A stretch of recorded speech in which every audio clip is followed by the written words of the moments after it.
las 20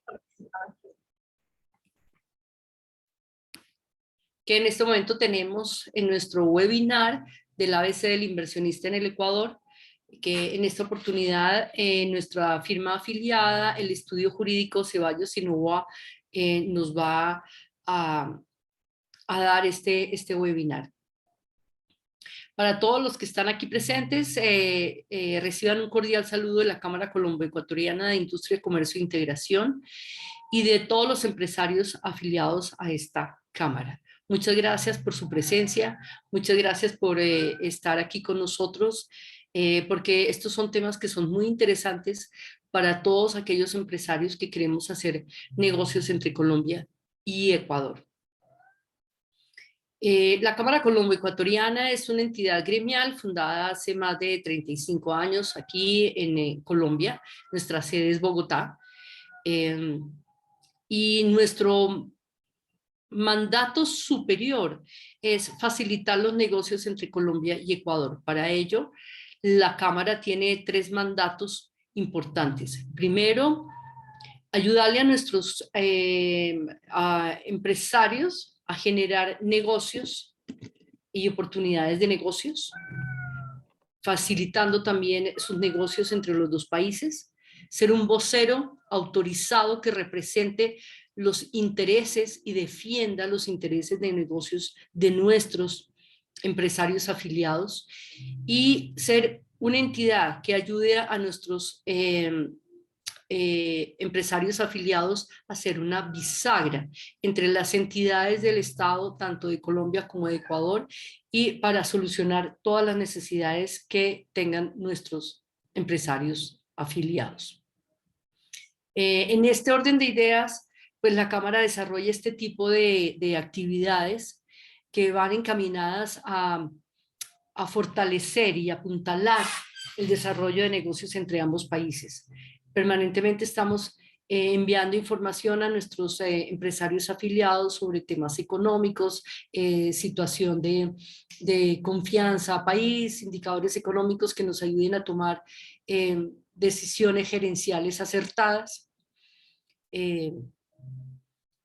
Y porque es fundamental, la información es fundamental para nuestros empresarios. Hacemos misiones de negocios específicas de acuerdo a las necesidades de cada uno de nuestros empresarios. Y hoy en día, con la situación de paro que tiene el Ecuador, también hemos hablado con las diferentes autoridades y aquellos empresarios que tengan dificultades en su paso de mercancía por la frontera, por favor pónganse en contacto con la Cámara para que les podamos ayudar con las autoridades aduaneras a resolver esta situación lo más pronto posible. Los dejo entonces con el estudio jurídico Ceballos y Novoa. Los dejo con el doctor Francisco Ceballos, quien les hará una pequeña presentación de la firma y continuaremos entonces con el desarrollo del webinar. Mil gracias por estar aquí hoy con nosotros. Francisco, te dejo la palabra. Muchísimas gracias. Sí, buenos días. Te agradezco muchísimo por la invitación y a la Cámara, como siempre. Pues estos espacios son importantes para los empresarios. Bueno, estamos viviendo momentos complejos en Latinoamérica en general y como Oliva conversábamos y tanto el estudio jurídico como la Cámara decía, bueno, es un momento para hacer esto, lo suspendemos, no lo suspendemos. Y bueno, decíamos, bueno, Latinoamérica realmente ha tenido que vivir esta situación en muchas ocasiones de forma muy constante. Es decir, no hemos tenido periodos muy prolongados de mucha paz social. Siempre hay alguna conmoción. Colombia el año anterior pues sufrió en carne propia un fenómeno, una protesta social, acaba de salir de unas elecciones presidenciales en un balotaje en segunda vuelta, tiene una nueva tendencia política, sí, que ya desde Twitter se hace sentir esa nueva tendencia política, y Ecuador, pues, que un poco salió de una tendencia de izquierda, está pues en la senda de un gobierno un poco más de derecha, está enfrentando a una protesta social en estos momentos acá en el Ecuador. Sin embargo, las relaciones entre Ecuador y Perú y con Colombia y con Venezuela y con Bolivia, que generalmente que formamos finalmente el pacto andino, siempre han tenido estas vicisitudes sociales, ¿sí? ¿Cuándo es un buen momento de invertir? Pues los grandes entendidos de esto dicen que si esperas el momento adecuado y con todas las condiciones, pues difícilmente vas a decidir invertir. Es como decidir ser papá o ser mamá. Si tú esperas tener todas las condiciones óptimas, pues llegarán los 40, llegarán los 50 y seguirán faltando más condiciones. Entonces, ¿cuándo es un buen momento para invertir? Pues siempre es un buen momento para invertir, siempre y cuando se identifiquen determinados factores que permitan que el negocio pues sea rentable. Donde hay crisis, donde hay caos, también hay oportunidades. La pandemia nos lo enseñó y fue uno de los mejores, creo que maestros en estas circunstancias. Hay muchas empresas que quebraron, pero hay otras empresas que más bien exponencialmente crecieron. Por lo tanto, son oportunidades y hay que saberlas ver como oportunidades. Nosotros como abogados, y pues hemos venido trabajando mucho tiempo con la Cámara, somos abogados de referencia de ProColombia acá en el Ecuador, tenemos mucha cercanía y mucha vinculación con Colombia. Somos naturalmente socios comerciales, ¿no es cierto? Naturalmente socios comerciales. Y dada esa circunstancia y dada esa situación, no solo geográfica, sino creo que también inclusive cultural, creo que Colombia siempre está viendo al Ecuador con buenos ojos. Una de las cosas que más aprecia, pues finalmente el empresario colombiano es la posibilidad de manejar una moneda fuerte.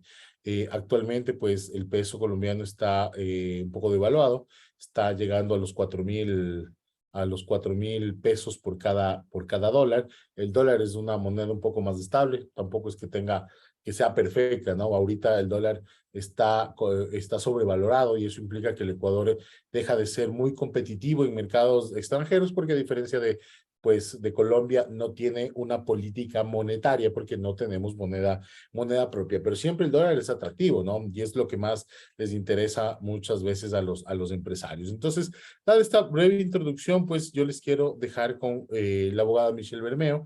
Ella les va a hablar sobre los aspectos societarios, las figuras societarias más relevantes y que se pueden utilizar como vehículos para venir acá al Ecuador. Valeria Granda, también del área corporativa, les va a hablar sobre los aspectos laborales y ciertos tips para los inversionistas. Y finalmente, yo retomo esto al final con la parte fiscal, con la parte tributaria, que la maneja bastante el estudio jurídico en las relaciones bilaterales con Colombia. Así que muchísimas gracias por su asistencia y pues, Michelle, adelante. Muchas gracias, doctor. Muy buenos días con todos. Quisiera saber si es que pueden visualizar la pantalla. Ahorita ya está en modo proyección. Sí, está en modo proyección, lo estamos viendo perfecto. Perfecto, muy bien, muchas gracias. Vamos a empezar primero con unos aspectos societarios y corporativos, después con unos aspectos laborales a cargo de Valeria y finalmente con unos aspectos tributarios a cargo del doctor Francisco. ¿Cuáles son los vehículos societarios más importantes en el Ecuador? Tenemos tres. La compañía limitada, la sociedad anónima y la sociedad por acciones simplificadas, que es la más nueva, entró en vigencia a través de la Ley de Emprendimiento e Innovación el 28 de febrero del 2020 y realmente han tenido bastante acogida.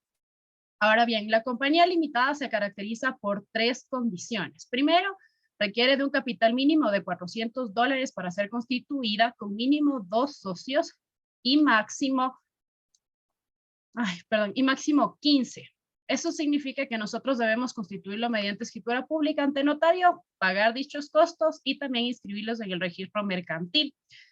¿Cuál es su característica? Tiene limitación para acceder a las participaciones, es decir, necesitamos nosotros la autorización de junta para que estos puedan ser autorizados.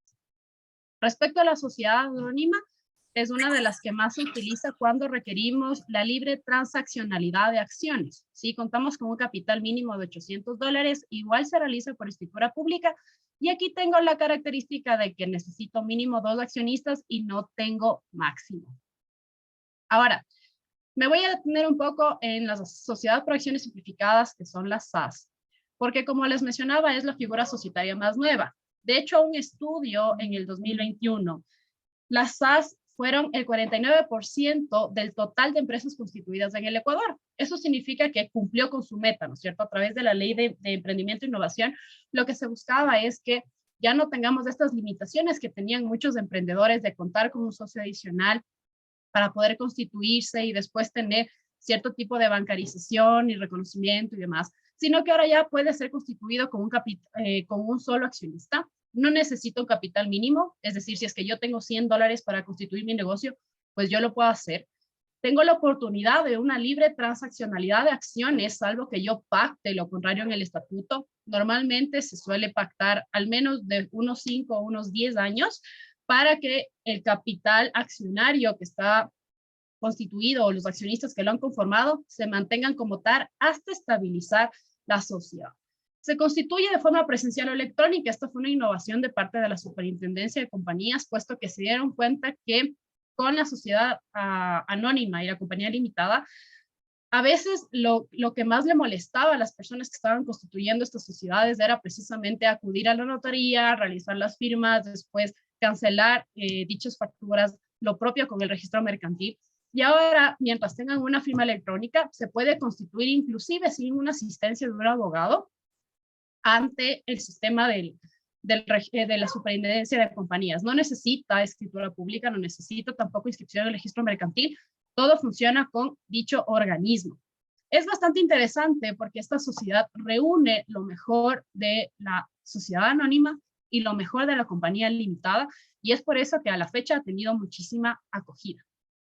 Ahora bien, respecto a la representación legal, independientemente de los 3 vehículos societarios que los mencioné, es importante mencionar que por efectos de trámites y requerimientos que nosotros tenemos en el Ecuador, el momento en el que constituimos una compañía, el representante legal que se constituye con esa compañía para iniciar operaciones, por así decirlo, necesita ser una persona que esté domiciliada en el Ecuador porque necesita presentarse ante el SRI para obtener el registro único de contribuyentes, ¿sí?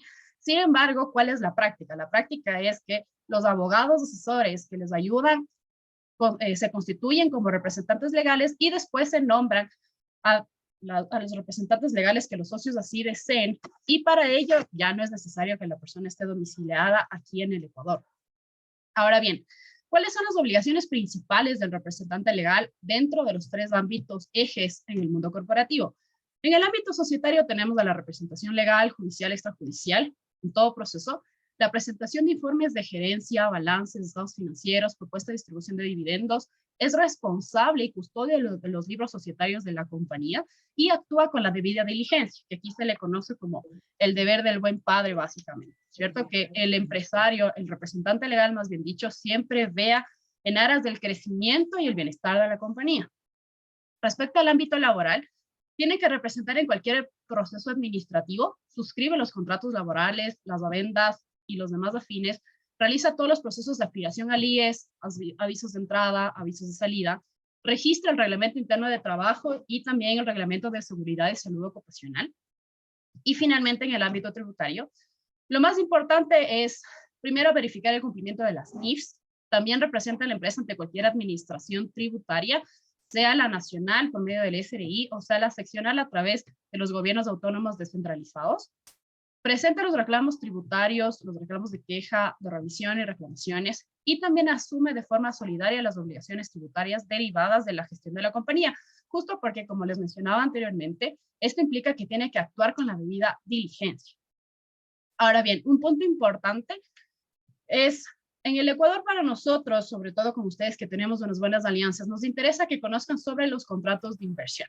El contrato de inversión es una convención mediante el cual se pactan las condiciones de inversión que incluye plazo, beneficio tributario y no tributario, según las determinadas en el Comité Estratégico de Promoción y Atracción de Inversiones. ¿Qué es lo importante aquí? Que se realiza por escritura pública, que constan los beneficios e incentivos. Tenemos un plazo de hasta 15 años para ello, que puede ser renovable, ¿sí? Tenemos una estabilidad tributaria que incluye incentivos tributarios y pactamos también un arbitraje para la resolución de controversias. Ahora bien, ¿cuáles son los requisitos? En los requisitos yo tengo primero un informe técnico sobre los beneficios económicos para el país. Entonces conversamos a través del Ministerio de Producción para indicarles cuál es el interés de de invertir, ¿no es cierto? ¿Para qué segmento lo vamos a hacer? ¿Qué es lo que nos interesa participar? ¿Cómo queremos ayudarnos mutuamente? Después de eso, contamos con una autorización del Comité de Política Tributaria para suscribir el contrato que regula los requisitos, los montos y los plazos y los compromisos del inversor. Y si es que la inversión supera los 100 millones de dólares, eso significa que hay la oportunidad de obtener una estabilidad tributaria. ¿Cuáles son los beneficios con esto? Contamos con una tarifa aplicable del impuesto a la renta, que es la general para las sociedades. También contamos con exenciones en ISD y otros impuestos nacionales vigentes a la fecha de suscripción del contrato. Y en el caso que sea el contrato de inversión destinado para la explotación de minería metálica a mediana y gran escala, cuya producción se destina para la exportación, también podemos contar con una estabilidad en el IVA. Hasta ahí mi parte, cedo la palabra a Valeria.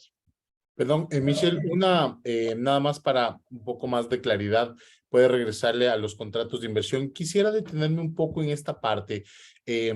Como ustedes saben, cuando entró el gobierno de Rafael Correa acá al Ecuador, una de las primeras cosas que hizo fue denunciar los tratados bilaterales de protección de inversiones con varios países, ¿sí? Esto le costó al Ecuador que los inversionistas tengan temor de llegar al Ecuador. En el año 2010 se pone en vigencia el Código Orgánico de la Producción, que es una normativa interna que buscaba devolver ciertas seguridades a los inversionistas y ciertas garantías para invertir al Ecuador. Por ejemplo, una de ellas, que es de las más preocupantes para los inversionistas extranjeros, que no se expropie la inversión extranjera. Esto deviene de tradiciones de las dictaduras militares en Latinoamérica, que una de las medidas que tomaba pues es la expropiación de las inversiones, sobre todo petroleras. De los últimos casos pues acontecidos fue en Venezuela. Entonces, con la finalidad de evitar esto, se crea el Código Orgánico de la Producción, que todavía está vigente aquí en el Ecuador, y aquí se crea una figura que son los contratos de inversión. Estos contratos de inversión básicamente son acuerdos que se suscriben con el Ministerio de la Producción, actualmente comandado por el economista Prado, en el cual uno acuerda con el Estado realizar una inversión que puede venir desde los $100,000, ¿sí? Realiza una inversión acá en el Ecuador en determinados sectores, y esta inversión que se realiza aquí en el Ecuador tiene determinados beneficios. La tarifa de impuesto a la renta aquí en el Ecuador es del 25%, es similar a la que tienen ustedes en Colombia, y se puede obtener una reducción de 3 puntos al pago del impuesto a la renta. También se puede, déjenle nomás, Michelle, ¿dónde estamos? Déjenle nomás, por favor. También podemos obtener mejoras en la forma en la cual se maneja el impuesto a la salida de divisas, que ya vamos a ver cuáles son las complicaciones que este impuesto a la salida de divisas y la razón de su existencia aquí en el Ecuador. Y pues finalmente la situación con el IVA, que también es importante, que acá en el Ecuador pues es 12, a diferencia del 19, entiendo yo, que estamos en Colombia, ¿no es cierto? Entonces, estos contratos de inversión me aportan un beneficio tributario y también me pueden aportar estabilidad en 2 aspectos. Estabilidad en el aspecto regulatorio.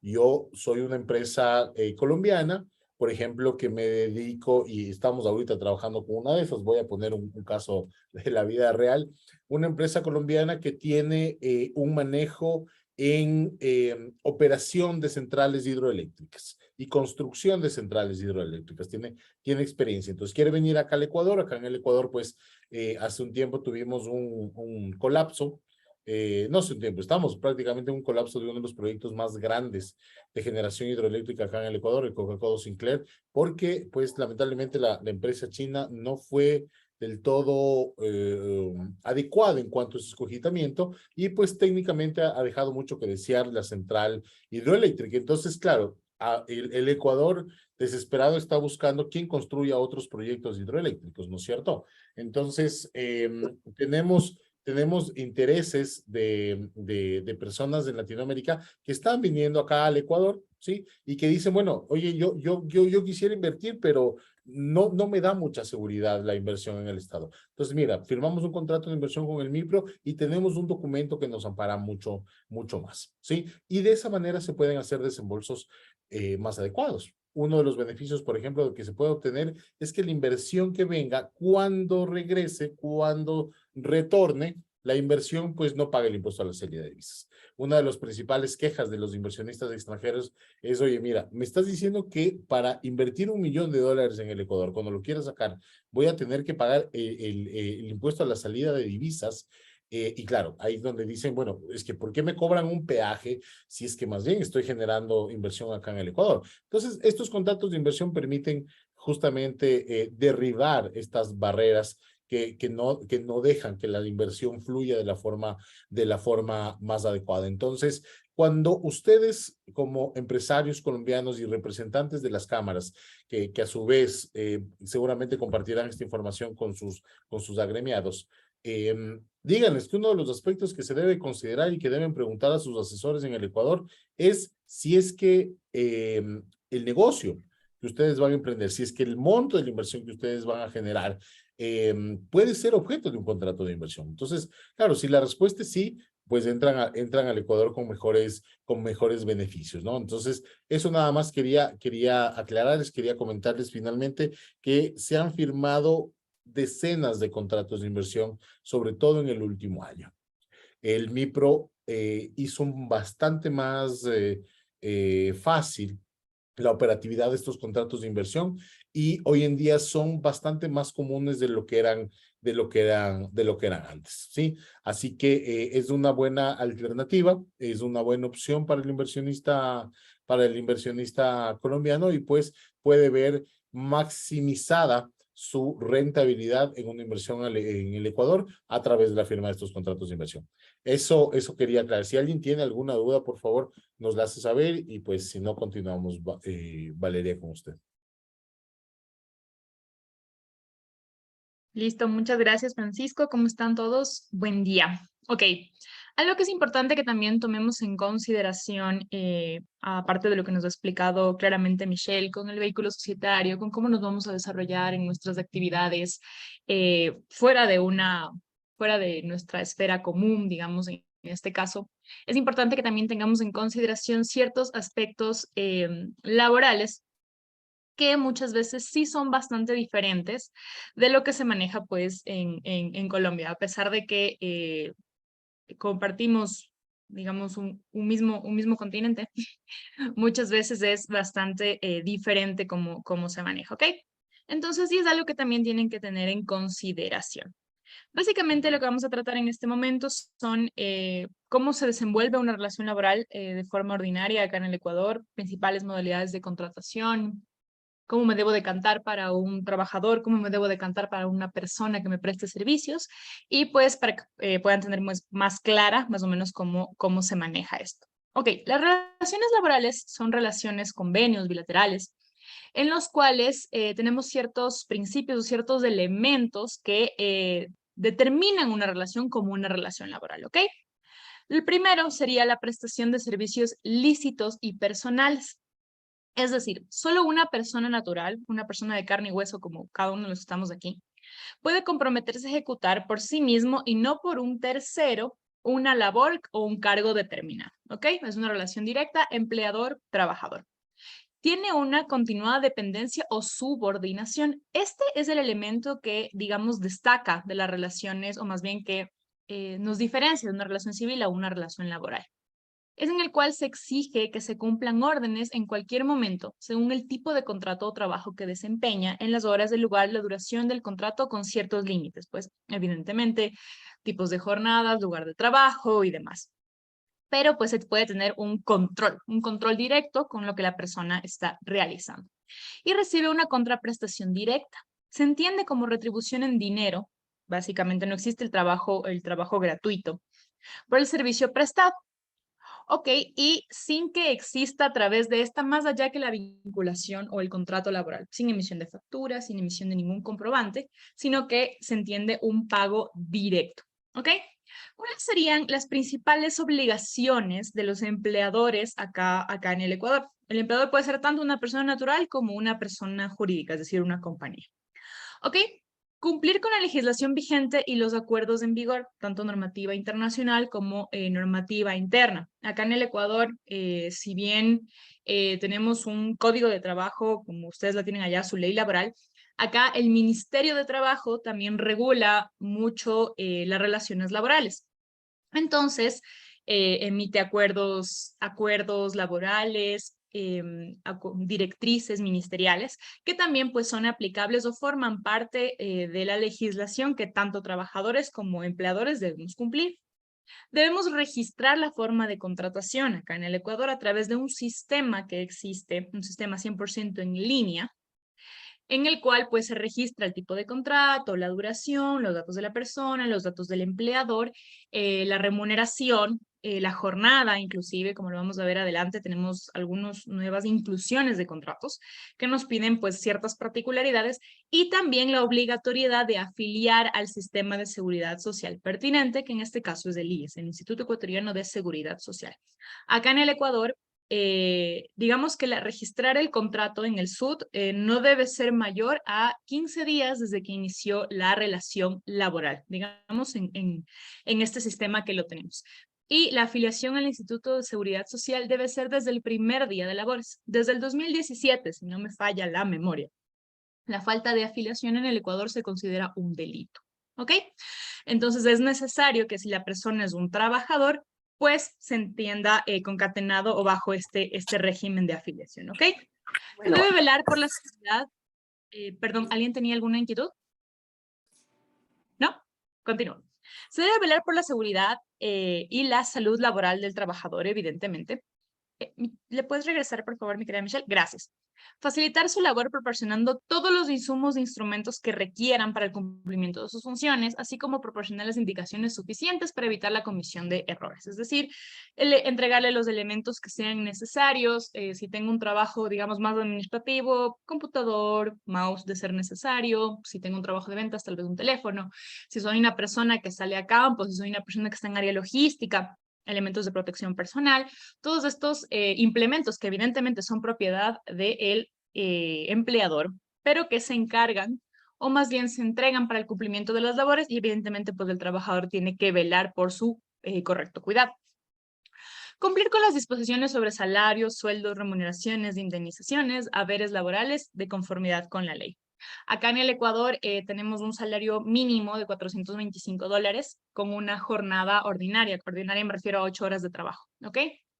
Y también hay un detalle de un documento que emite el Ministerio de Trabajo conjuntamente con, me parece que el Ministerio de Economía, en el cual se detalla cuáles son los mínimos sectoriales en base al cargo que ciertas personas pueden ejercer dentro de una relación laboral, ¿ok? Entonces, evidentemente hay que tener estos dos matices, si bien no puede ser menor a una remuneración básica por una jornada ordinaria de 8 horas, ¿ya? Tampoco puede ser menor a lo que nos establece un mínimo sectorial. Por ponerles un ejemplo, el cargo de abogado tiene un sueldo, el cargo de contador tiene un sueldo, y pues de esa forma se asegura el cumplimiento de una correcta retribución por las labores prestadas. Y establecer canales de consulta y participación y contribuir con el cumplimiento de obligaciones establecidas por la autoridad laboral. Establecer canales de coordinación como empleadores es básico y es importantísimo para así evitar pues y mitigar los posibles contingentes. ¿Me le podemos pasar, por favor? Perfecto. Así como tenemos obligaciones los empleadores, también tienen obligaciones los trabajadores. Estas son relaciones, las relaciones laborales generan obligaciones y derechos entre las partes, pues evidentemente. Y las principales de los trabajadores que se encuentran pues en la normativa y que muchas otras se pueden detallar tanto en los contratos, en los reglamentos internos de trabajo, en las políticas y los demás elementos en los cuales nos podemos apoyar para regularizar una relación laboral son los siguientes. Ejecutar el trabajo en los términos del contrato con la intensidad, cuidado, esmero apropiado, en forma y tiempo en los lugares convenidos. Restituir al empleador, lo que conversábamos hace un momento, los materiales no empleados y conservar en un excelente estado aquellos que se encuentran en su cargo, salvo el desgaste natural de las cosas. Pues, Guardar escrupulosamente los secretos técnicos comerciales a fin de la fabricación de productos cuya elaboración concurra directa o indirectamente o en lo que se tenga conocimiento en razón del trabajo que ejecute, ¿ya? El cuidado del secreto empresarial, de la información confidencial, inclusive el develo de la misma, es una causal de visto bueno en el Ecuador, ¿ok? De un proceso administrativo que me permite, después de tener una resolución de una autoridad competente, desvincular a una persona. Nosotros acá en el Ecuador al secreto empresarial lo protege la ley de poder de mercado y también lo protegen los acuerdos de la CAM, de la cual los dos países pues formamos parte. Y nos entregan ciertos elementos que nos permiten supervigilar el know-how y el secreto empresarial de la compañía, que creo que es realmente importantísimo, porque mucha información con el manejo que se le da, pues le es develada tanto al trabajador o a las demás personas con las que puedo llegar a tener una relación, ¿ok? Observar una buena conducta durante el trabajo, comunicar al empleador o a sus representantes los peligros de daños materiales que amenacen contra la vida o los intereses de los trabajadores y el empleador, cumplir con las disposiciones reglamentarias, políticas y todas aquellas compartidas y debidamente socializadas. ¿Listo? ¿Podemos pasarle, por favor? Acá en el Ecuador tenemos a la fecha 11 o 12 modalidades de contratación, ¿ok? Aquí les vamos a poner aquellas que podrían ser aplicables en primeras inversiones, ¿no es cierto? Como emprendedores y demás. Entonces, tenemos ciertos tipos de contratos. El primer contrato, que es el contrato más común, el más de empleado, que es el contrato a plazo indefinido, ¿ok? Que es aquel contrato que se celebra sin un límite de tiempo para la prestación de los servicios. Es decir, yo inicio mi contratación bajo este régimen de contrato a plazo indefinido y pues, salvo que alguna de las partes así lo manifieste o lastimosamente hay otro tipo de causales, o sea sujeto de un visto bueno o alguna de las partes lleguen a un acuerdo, pues la relación se entiende se prolonga por el tiempo, ¿ok? Pueden tener un periodo de prueba, que es un periodo de no más de 90 días, en el cual cualquiera de las partes puede dar por terminada la relación laboral sin que exista derecho a ciertas indemnizaciones que se tienen acá en el Ecuador, pues por el paso del tiempo y los labores prestados, ¿ok? Ofrece que, en generalidad, estabilidad, compromiso y buenas condiciones laborales para los trabajadores. Los cargos de plazo indefinido, más bien los contratos a plazo indefinido, se entienden que son aquellos para ciertos cargos perennes de la organización, ¿ok? Ciertos cargos que son necesarios que se tenga pues un manejo íntegro, un crecimiento exponencial en el tiempo. Entonces es importante que sepamos pues con cuál vincular a las personas cuando están ingresando, ¿no? Se usa generalmente para puestos fijos en los cuales no es muy común la rotación, es decir, un contrato a plazo indefinido tal vez no sea el ideal para un proyecto determinado o tal vez no sea el ideal para un equipo comercial, ¿no es cierto? Entonces es importante que lo analicemos de esta forma.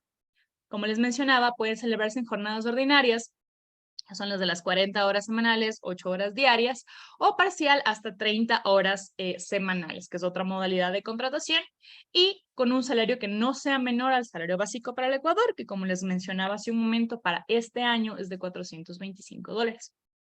También tenemos el contrato eventual, que se realiza para satisfacer exigencias circunstanciales, tales como el reemplazo de personal que se encuentra ausente por vacaciones, licencia, maternidad, lactancia o situaciones similares. Es decir, tengo una trabajadora en su periodo de maternidad, sale las 12 semanas que tienen que salir, los 3 meses. Y pues tengo un vacío, un gap en ese espacio. Entonces, obviamente la persona, y es un puesto que necesita ser reemplazado, ¿no? Y pues la modalidad o la forma contractual idónea para no tener a la persona más tiempo, evidentemente, dentro de la organización, porque es un reemplazo, es una eventualidad, responde a una situación meramente circunstancial, pues evidentemente ingresa con este tipo de modalidad. También se puede atender para mayor demanda o producción de servicios en actividades habituales del empleador. Entonces, por ponerles un ejemplo, habrá momentos en los cuales sea necesario cubrir, vamos en el área de las ventas, cubrir mayores zonas de despacho. Hay periodos en el año en los cuales es necesario pues aumentar este tipo de contrataciones, pues también pueden ser a través de contratos mayor a 160 días continuos o discontinuos dentro de un mismo periodo, es decir, dentro de 365 días. Sí, yo sé que esto suena enredado, pero ¿qué queremos hacer aquí? Yo puedo, hagámoslo en meses, yo puedo trabajar bajo la modalidad eventual hasta 6 meses continuos de enero a junio, y después de esta modalidad mi contrato fenece. Si se desea continuar con la relación laboral, no se puede renovar bajo esta modalidad y tendrá que hacérselo bajo una modalidad de contrato indefinido. Como les menciono, este contrato no establece una estabilidad laboral. De hecho, digámoslo así, en el Ecuador rompe el principio de estabilidad laboral y por eso tiene inclusive un recargo en el sueldo, ¿ya? Tiene un recargo adicional del 35% en el valor de la hora de trabajo. Que digamos que vamos al salario básico, es como un recargo de aproximadamente $113, más o menos, adicionales que tendrían que considerarse, digamos con un salario base, ¿no? Con 425, adicionales que tendrían que considerarse si se desea optar bajo este contrato eventual, ¿ok? Igual puedo tener una jornada ordinaria de 40 horas, parcial de hasta 30 horas, y se reparte pues en los 5 días laborales, digámoslo así, en los que usualmente uno trabaja. ¿Podemos pasarle por favor a la siguiente? Muchísimas gracias. También tenemos otro tipo de contratos acá en el Ecuador que son importantes que los pongamos pues sobre la mesa. Un contrato ocasional, ¿ok? Se lo firma con la intención de atender necesidades emergentes o extraordinarias no vinculadas a la actividad usual del empleador. No puede exceder 30 días en un periodo de un año y se celebra para la realización de trabajos cíclicos o periódicos en razón de la naturaleza no continua de sus labores. Estos contratos gozan de estabilidad extendida, como en el derecho de los trabajadores a ser llamados a prestar sus servicios cada temporada que se requiera. Me invento, pongámonos un poco ejemplificativos en este aspecto. Digamos que tengo una fábrica, ¿ya? Una fábrica de galletas.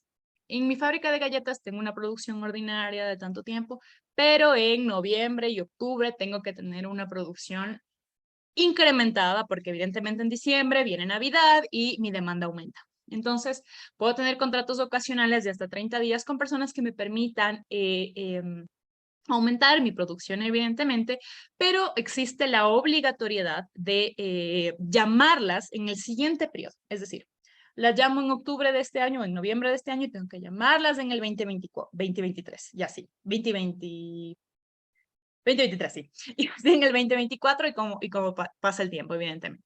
Contrato por obra cierta. Es aquel contrato que puede celebrarse cuando el trabajador es contratado para ejecutar una labor determinada o un proyecto determinado dentro del giro de negocio.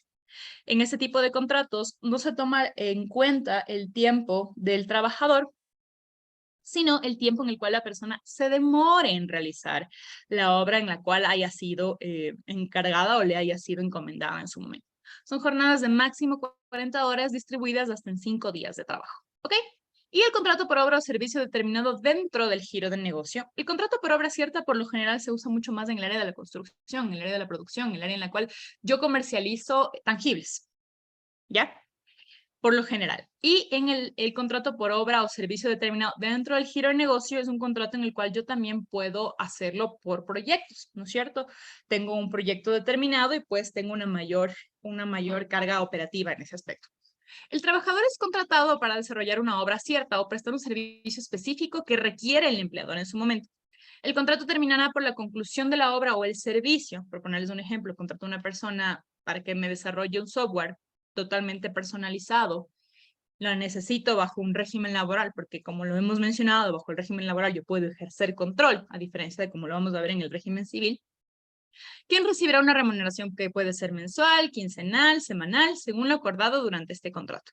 Este tipo de contratos tendrán una naturaleza no determinada en la ley. Evidentemente tomarán el tiempo que me tome el proyecto a realizar o la obra a realizar o el trabajo encomendado. Y los beneficios de ley, evidentemente, se tendrán una vez finiquitada la relación que se tenga con la persona. Listo, ya pasó, había una moto cerca. ¿Podemos seguir, por favor?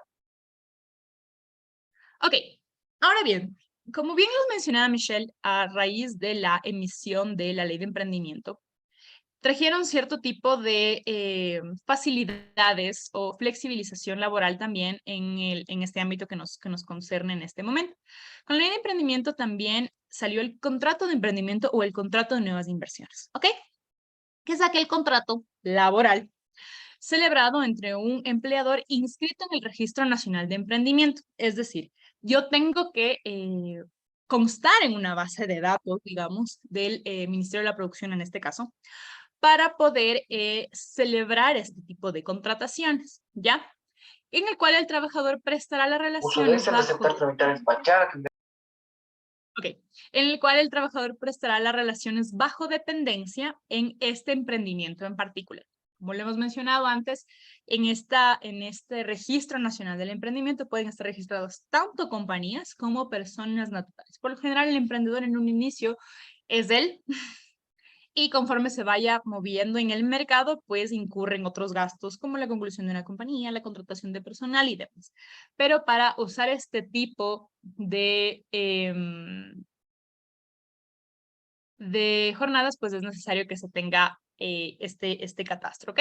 La duración del contrato de emprendimiento podrá ser de 1 año, dentro del cual se podrá acordar un periodo de prueba de hasta 90 días y podrá ser renovado de común acuerdo por las partes hasta por el plazo en el cual se encuentre vigente el Registro Nacional del Emprendimiento, que es un certificado que, si no me falla la memoria, tiene una duración de 2 años, ¿ok? Entonces podríamos tenerlo por un periodo adicional. El sueldo no puede ser menor, en esta parte tuve una equivocación, cuando les enviamos el documento final le vamos a hacer este cambio, no puede ser menor a un salario básico unificado, evidentemente. Las jornadas pueden ser de 40 horas y pueden distribuirse hasta en 6 días laborables, ¿ok?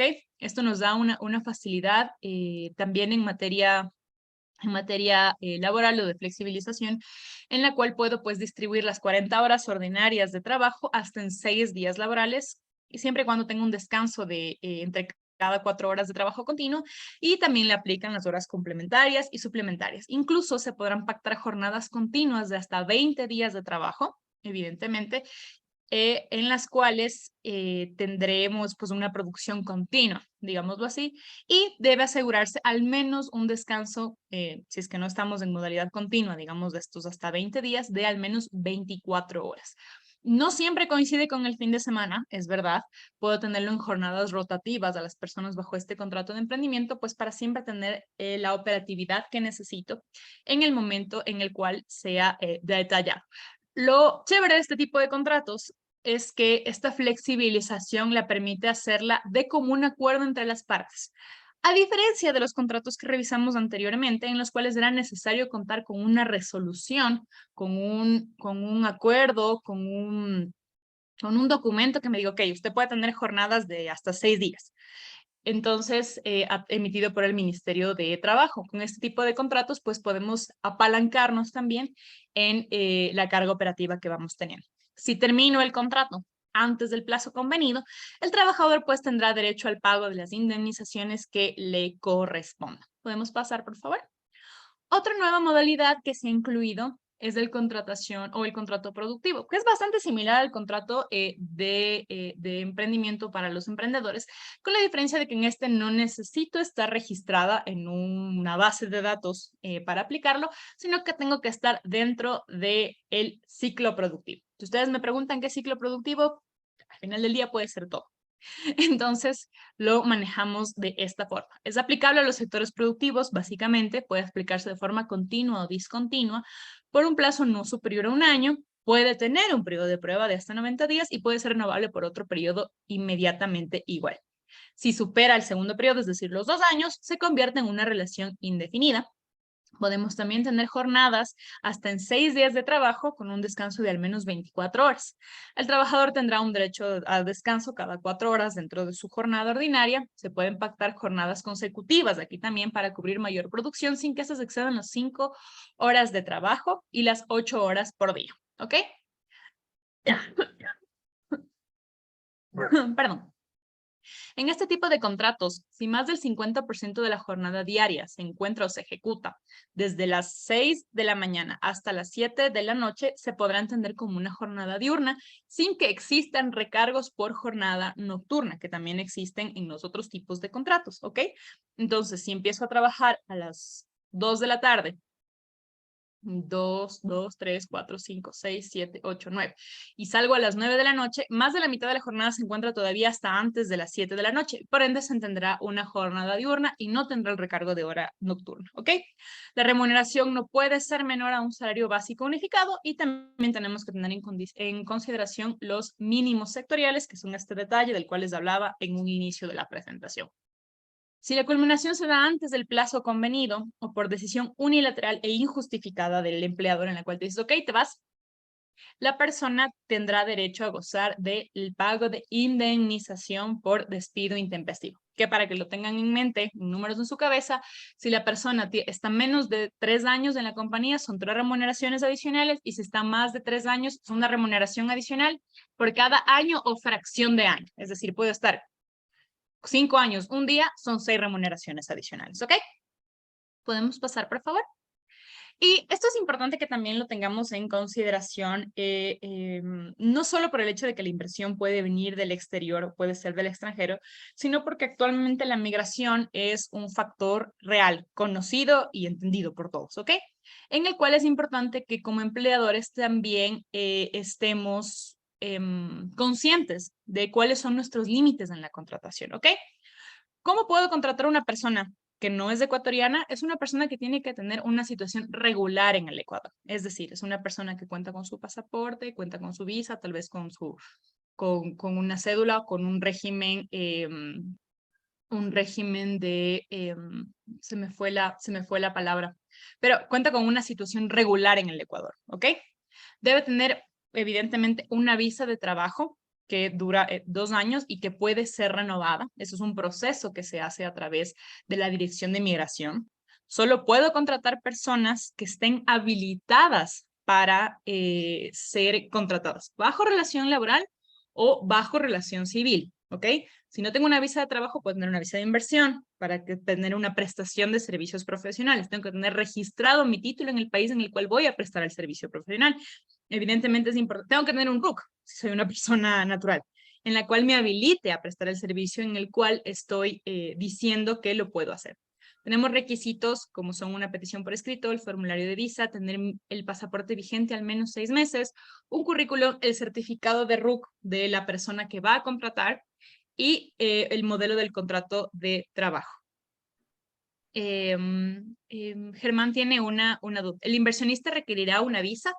A ver, mi querido Germán, le menciono cómo funciona básicamente. Para realizar actividades en el Ecuador, tal vez sí, Francisco nos podría también complementar si es que algo no lo digo de manera completa. Será necesario, si bien yo puedo invertir en el Ecuador con un inversionista extranjero, si es que yo quiero prestar servicios en territorio ecuatoriano o si yo quiero ejercer una representación legal en territorio ecuatoriano, necesito tener cierto tipo de habilitaciones que me permiten hacerlo. Yo puedo invertir a través de mi compañía extranjera, evidentemente, y sacar el dinero a través de dividendos.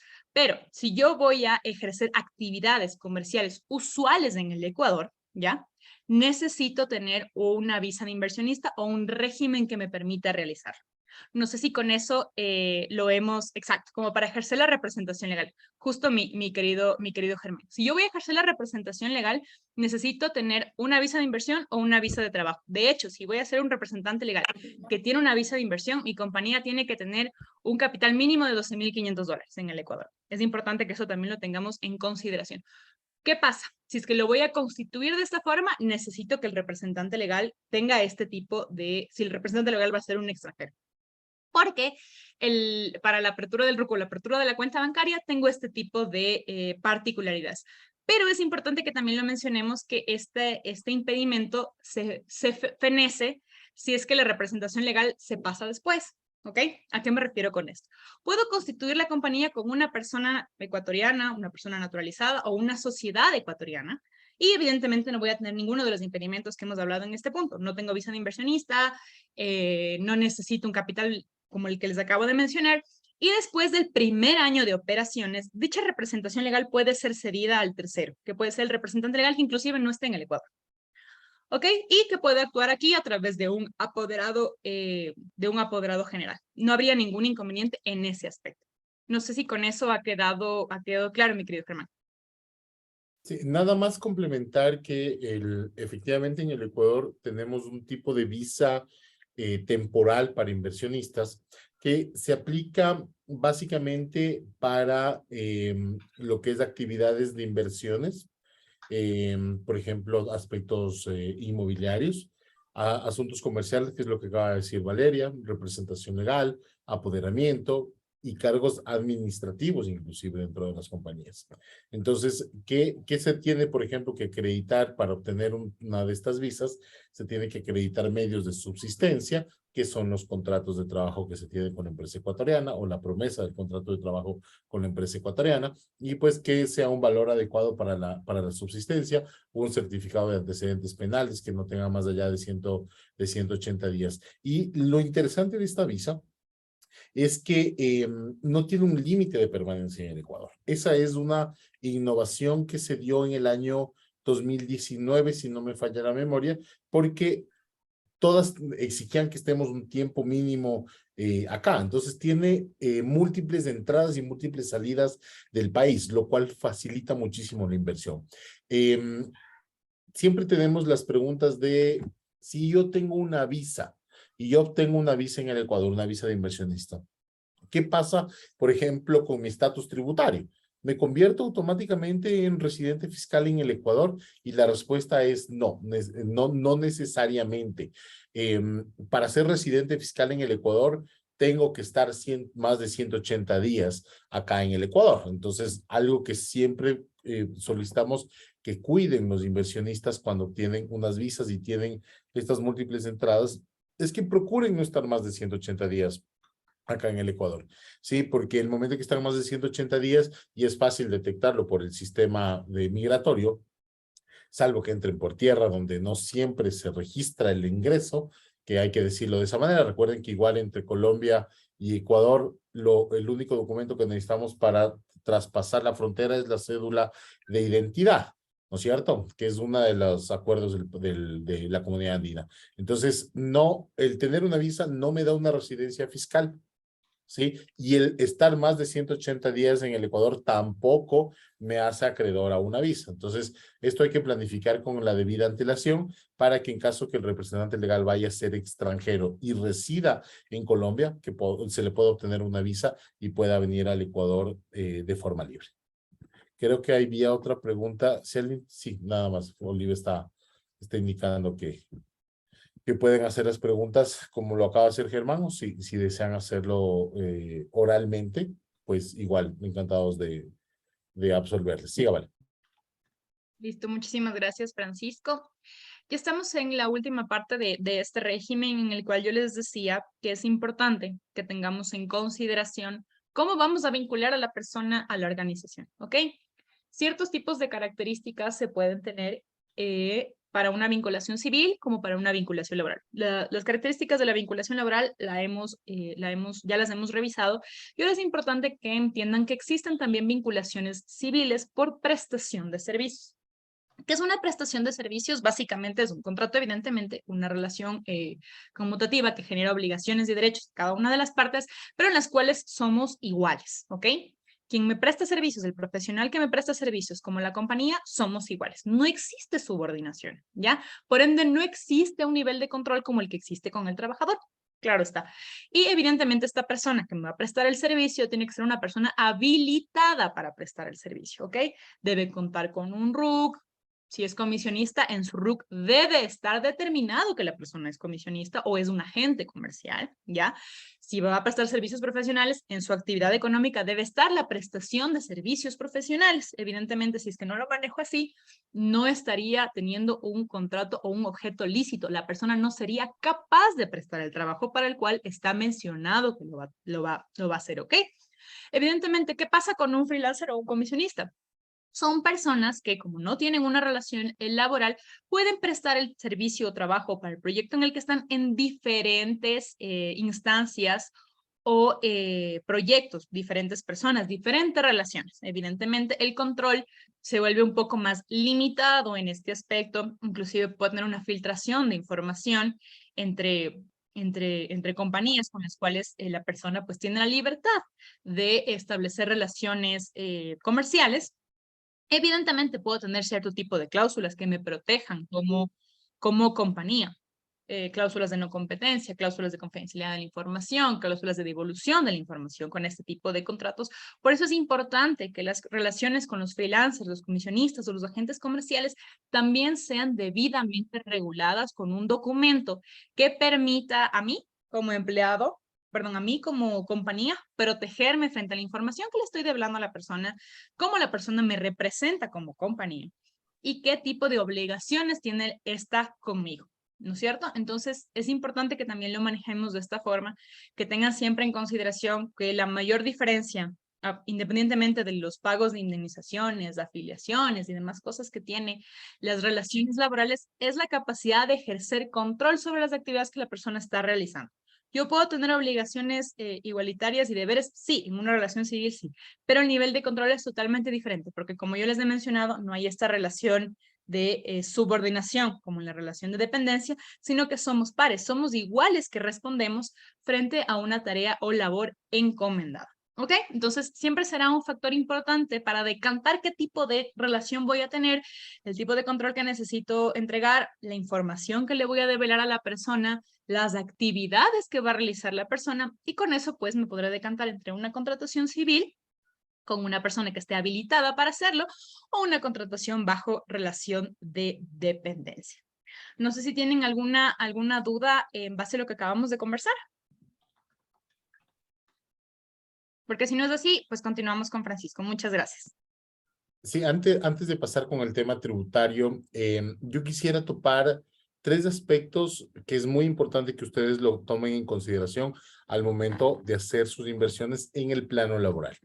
Aquí en el Ecuador, las compañías, las sociedades, los empleadores, están obligados a pagar el 15% de sus utilidades al final del año a sus trabajadores.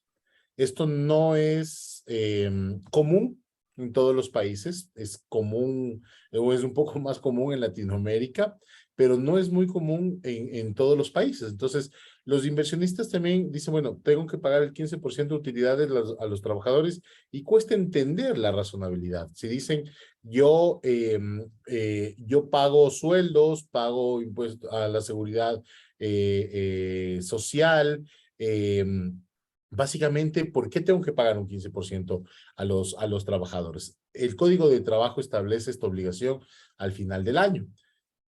Primer punto. Segundo punto, un poco más global y aprovechando la pregunta de Germán. ¿Cuáles son los costos laborales que tiene que asumir una compañía respecto de un trabajador? ¿Sí? Aquí en el Ecuador, al igual que en Colombia, se cotiza la seguridad social, es decir, sobre el salario del trabajador, el empleador asume un porcentaje, más o menos del 57%, y el 43% asume el trabajador.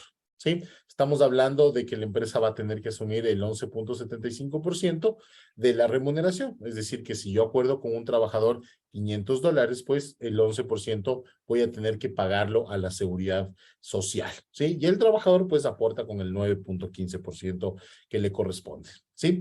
Ese es un costo y es uno de los costos más importantes. ¿Qué incluye la seguridad social? Incluye el derecho a la jubilación, incluye el derecho en caso de cesantía, ¿sí? Tiene un seguro en caso de paro laboral, ¿sí? Tiene salud, que es obviamente de las cosas más importantes, tiene un seguro mortuorio, es decir, comprende la seguridad social un cúmulo de beneficios laborales, ¿sí? Es lo que compone la cotización a la seguridad social. Ese es un primer costo de todos los meses a todos los trabajadores de cualquier nivel, independientemente de cómo estén vinculados, siempre y cuando estén vinculados laboralmente. ¿Correcto? Segundo costo, aparte del sueldo, y vamos a partir de un sueldo básico de $450 aquí en el Ecuador, yo como compañía debo pagar un 13º y un 14º salario. el 13º sueldo se paga en el mes de diciembre, que es un bono navideño, equivalente a la 12ª parte de lo que el trabajador recibió durante todo el año. Entonces, si yo tengo un trabajador que va pagando 450, 450, 450 dólares, pues en diciembre pues ganará 450. Ahora, si es que yo tengo un trabajador que es a la vez comercial y le doy un sueldo base de 450 dólares más comisiones, y las comisiones van variando mes tras mes, pues sumo lo que ganó todo mi comercial en el año y le pago, le divido para 12 y le pago ese valor en diciembre. Este es el 13º salario. Y tengo un 14º salario, que es un bono educativo que se paga al trabajador en las épocas donde empiezan clases escolares en la sierra. Se paga en el mes de agosto, ¿sí? Y en la costa, ¿vale? Se paga en febrero, me parece, no recuerdo la fecha. En marzo se paga en la costa, que inician clases, ¿sí? Esto pues deviene de luchas sociales y de derechos laborales, son cuestiones que tienen muchos de los países latinoamericanos, ¿no es cierto? Entonces, este 14º es el equivalente a un salario básico unificado. Entonces, en los dos ejemplos, si yo tengo un trabajador que solo fue ganando 450, 450, 450 dólares, el 14º pues serán 450 dólares, al igual que el 13º. En el caso del comisionista que tiene ingresos variables, pues independientemente de cuántos sean sus ingresos, su 14º salario será 450 dólares, que es el salario básico unificado, ¿no es cierto? Entonces, este es el escenario en el cual, en el ejemplo, ¿cómo funcionarían estos sobrecostes laborales adicionales al pago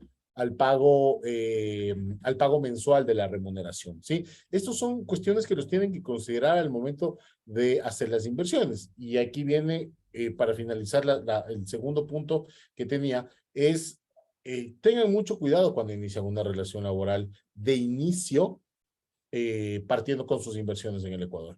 Hay que procurar ver la figura que más se adecue, procurando que no sea una figura laboral, para una vez que el negocio esté un poco más asentado, y no requiera pues tanto de divisas del exterior, sino que ya se genere algo aquí en el Ecuador propio, se pueda pagar estos valores en materia laboral. Hay ciertas posiciones con las que se puede jugar, por ejemplo, lo decía Valeria, al vendedor se le puede dar un contrato civil de comisionista, ¿sí? O un contrato civil de representación comercial, etcétera, la figura que se adecue más a la forma de la compañía, pero hay otras posiciones como el de una secretaria, ¿sí? Como las personas de limpieza, que es un poco más difícil darles un contrato civil, ¿no es cierto? Entonces, hay que analizar posición por posición para procurar bajar al máximo posible los costos laborales. Y obviamente, como empresas responsables, en algún momento lo van a tener que asumir, lo van a tener que internalizar, pero de inicio las inversiones pues tienen que salir adelante. Para poder generar empleo necesito que la empresa primero se levante, ¿verdad? Y luego pues puedo generar empleo. Germán, respondiendo a su pregunta, el 15% de utilidades se aplica para cualquier compañía independientemente del tamaño. Patricia tenía una pregunta. Francisco, solo una aclaración. Cualquier compañía o persona natural que haya ejercido una utilidad, ¿ya? El reparto es de las utilidades que yo haya ejercido dentro de mi negocio, sea empleador como persona natural o sea empleador como compañía. Este porcentaje es el que debo compartir con mis trabajadores en base a si tienen o no cargas, pero digamos que es el 15% que se divide, el 10% a todos mis trabajadores por igual, independientemente del sueldo que tenga la persona. Y el 5% se distribuye en las cargas. ¿Quiénes son cargas? Esposos, esposas, convivientes e hijos hasta los 18 años o que no tengan pues una discapacidad. Listo, Patricia, perdone que la haya interrumpido. Ayúdenos con su pregunta. Gracias, no te preocupes. Sí, yo quisiera hacerles una pregunta. Nosotros como Cámara de Comercio de Pasto hemos estado indagando y queremos pues cada vez más empaparnos del tema. de una figura que puede fortalecer los temas de inversión en ambos países. No sé si ustedes tengan experiencia o hayan trabajado con empresas que se hayan constituido con la figura de EMAS, empresas multinacionales andinas, que tengo entendido tienen ciertos beneficios tributarios cuando se instalan en algunos de los países pues, de la comunidad andina. Sí, a ver, Patricia, esta figura no es muy común. Yo creo que es un lindo proyecto el que usted tiene entre manos de empezar a explorar. Tuvimos el caso, no voy a decir el nombre porque es una compañía importante de transporte de carga pesada en Colombia, que también estaba aquí en el Ecuador y también estaba en Venezuela. Bueno, Venezuela ya salió de la comunidad andina, pero bueno, estábamos en Ecuador y Colombia. Entonces, cuando nosotros entramos a asesorar, veíamos que esta empresa no había optimizado todos los beneficios fiscales y comerciales que tenía al ser una empresa de transporte de carga internacional andina, ¿sí? Y ahí empezamos un proceso que nos tomó algún tiempo porque acá en el Ecuador es increíblemente donde más trabas encontramos para hacer estos cambios porque los contadores no entendían de lo que les estábamos hablando. Y obviamente hay que asumir un riesgo. Hicimos las consultas tanto a la DIAN como al Servicio de Rentas Internas y finalmente esta compañía actualmente está funcionando con la figura de una multinacional andina. De igual manera, hemos tenido otro caso de otra sociedad en el Perú, en el cual estamos caminando hacia manejar este tipo de figura, pero le cuento que no es muy común. Yo creo que sería algo muy interesante y podríamos, independientemente de este evento, conversarlo directamente con la Cámara de Pasto o a través de Oliva, como nos dispongan, básicamente para poder avanzar en la implementación de esta potencial figura, ¿no? Que hay que entender que una multinacional tiene bastantes complejidades, no es solo abrir 2 compañías en 2 países, no, eso no es ser una multinacional. Entonces, claro, el inversionista es una buena alternativa, pero tiene que entender que hay unos costos intermedios de ahí que tiene que asumirlos. Perfecto, bueno, sí nos interesa muchísimo el tema, es algo que queremos promover tanto acá en Colombia como en Ecuador, pues tenemos aliados en Ibarra también, especialmente con las cámaras de comercio de Ibarra, de Tulcán, y pues sería muy interesante que posterior a este evento pudiésemos conversar sobre cómo hacer de pronto un webinar o alguna charla para darnos un contexto más claro de cómo opera y también pues obviamente difundir esta figura y ustedes como conocedores pues en la práctica de cómo se monta el andamiaje para este tipo de empresa, poderlo socializar con diferentes actores que les pueda interesar a nivel empresarial. Entonces, pues muchísimas gracias y claro, ya posterior a esta reunión coordinamos a través de Oliva un futuro encuentro. Gracias. Perfecto, Patricia. Sí, hay muchísimos tratados internacionales andinos que realmente se desconocen. Hay una realidad y es que realmente quien tiene dinero es quien puede acceder a una asesoría de calidad. Los empresarios medios o pequeños que están tratando de salir adelante, es difícil que puedan acceder a una asesoría y por eso yo creo que el trabajo de las cámaras es importantísimo para tratar de democratizar el conocimiento, de difundir el conocimiento, porque el conocimiento no debería tener un precio. La ejecución y los análisis, por supuesto que sí, pero en general la información, la disponibilidad no debería tener un precio. Entonces, más bien, nosotros como siempre y como estudio jurídico nos podemos unir a estas iniciativas que son muy interesantes. Germán tenía otra pregunta. Sí, qué pena. Quisiera hacer una pregunta con respecto a la 14ª remuneración. ¿Esa remuneración es una remuneración básica? Es decir, si el salario mínimo en Ecuador es $425, y esta persona tiene un salario de $2.000, ¿esa 14ª remuneración es de 2.000 o de 425? No, es del salario básico unificado vigente en ese año. O sea, en este caso, para 2022 serían 425. Para el El 2000, 13º sí es de 2.000. correcto, exactamente. Perfecto. Muchas gracias. Entendido completamente, Germán. ¿Alguna otra pregunta en temas laborales? ¿No? Sino el tercer y último aspecto que quería que se queden con el tema laboral es el régimen de expatriados.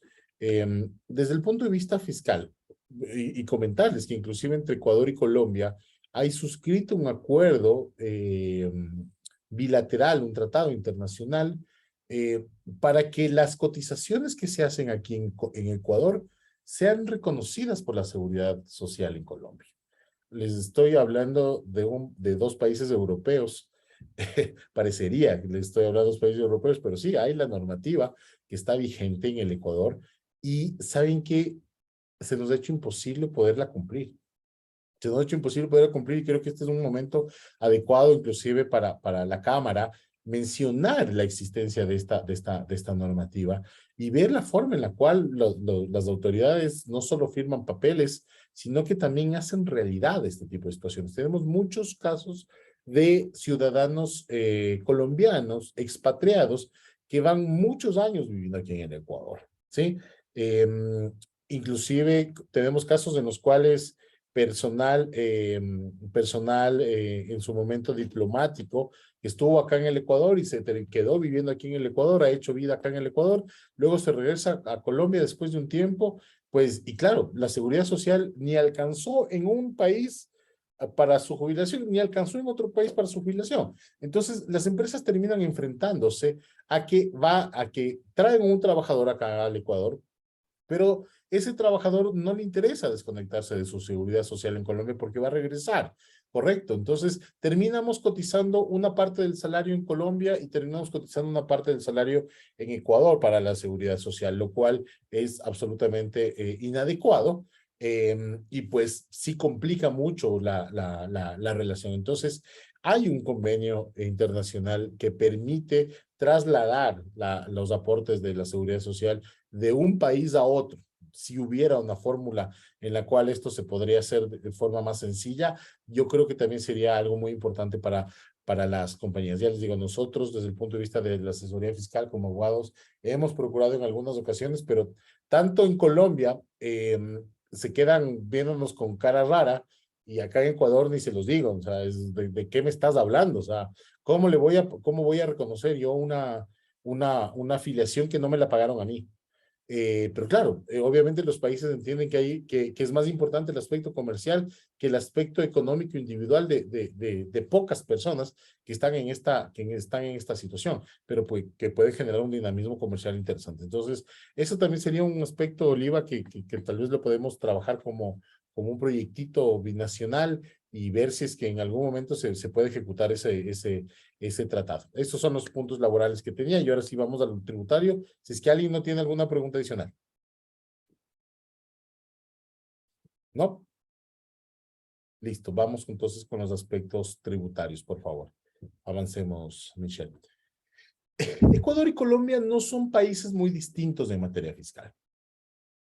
Ustedes le tienen a la DIAN como ente rector de tributos nacionales y del exterior. Acá en el Ecuador lo tenemos al Servicio de Rentas Internas para Tributos Nacionales y al Servicio Nacional de Aduanas para lo que son impuestos a comercio exterior. ¿Sí? Tenemos los dos impuestos más importantes en el Ecuador, es el impuesto al valor agregado, que en este momento está en el 12% y no existe visiblemente posibilidades de que aumente, pese a que en Colombia está en el 19 y me parece que Perú está en el 18, me corrigen si es que me equivoco en eso. Y el impuesto a la renta, que es el segundo más importante en recaudación, acá en el Ecuador, está con una tarifa del 25% acá en el Ecuador, que es una tarifa muy similar pues a la que tiene en Colombia. Hay un tercer tributo que es el tercero de mayor recaudación en el Ecuador, que es el famoso impuesto a la salida de divisas. Yo empecé este evento diciéndoles que el Ecuador tiene una ventaja y una desventaja respecto del dólar. La ventaja es que es una moneda fuerte y que con el dólar puede ir a cualquier país del mundo y pues me permite pagar lo que sea, ¿correcto? Es la moneda de mayor aceptación mundial.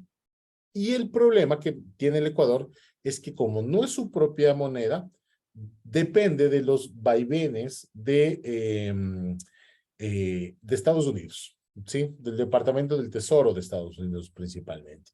Entonces, si el Departamento del Tesoro, como ustedes habrán escuchado hace pocos días, sube las tasas de interés, que en Estados Unidos son sumamente bajas, pero subió unas tasas de interés es la subida más grande desde el 2014, desde el colapso del 2014. Esto genera un impacto en la economía ecuatoriana, porque el dólar se vuelve menos competitivo en el exterior, porque es más caro. ¿Qué es lo que hacen países que tienen política monetaria, como Colombia? Devalúa su moneda, ¿sí?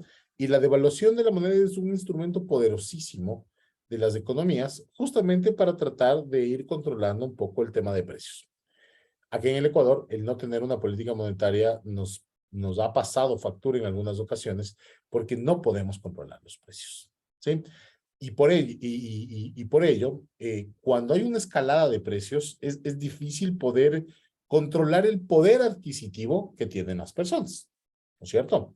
Entonces, relaciones entre Colombia y Ecuador, pues obviamente se dan en dólares, se dan en pesos colombianos, y la fortaleza del dólar ecuatoriano ahorita es que está a 4.000 versus 4.000 pesos, es el equivalente a un dólar. Entonces, nuestra capacidad adquisitiva como Ecuador y Colombia es alta. Por eso es interesante para Colombia, pues, poder extraer estos dólares de la economía local a través de la prestación de servicios, de la generación de producción, generación de empleo, etcétera, etcétera. ¿Por qué se pone el impuesto a la salida de divisas? Es justamente porque no podemos emitir moneda.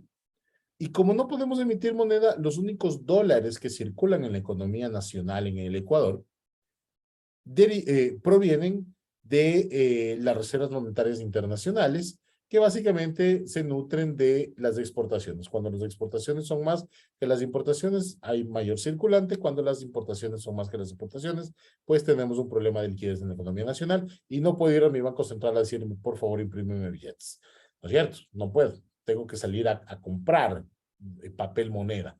Entonces, todos estos costos monetarios que tiene el Ecuador fueron en su momento, desde mi punto de vista muy personal, malamente solventados a través de la imposición de un tributo que ya en la práctica se convierte en un desmotivante parcial para los inversionistas, porque dicen, bueno, tengo que pagar impuesto a la salida de divisas por las inversiones que yo realizo. Les hablé del contrato de inversión que puede evitar esta distorsión en la economía, pero hay ciertas transacciones que sí pagan impuesto a la salida de divisas. Yo tengo una empresa en Ecuador, ¿sí? Que es mi filial, que es mía. Yo tengo mi empresa matriz en Colombia, ¿no es cierto? Mi empresa matriz le va a facturar por servicios legítimamente prestados a la empresa en Ecuador.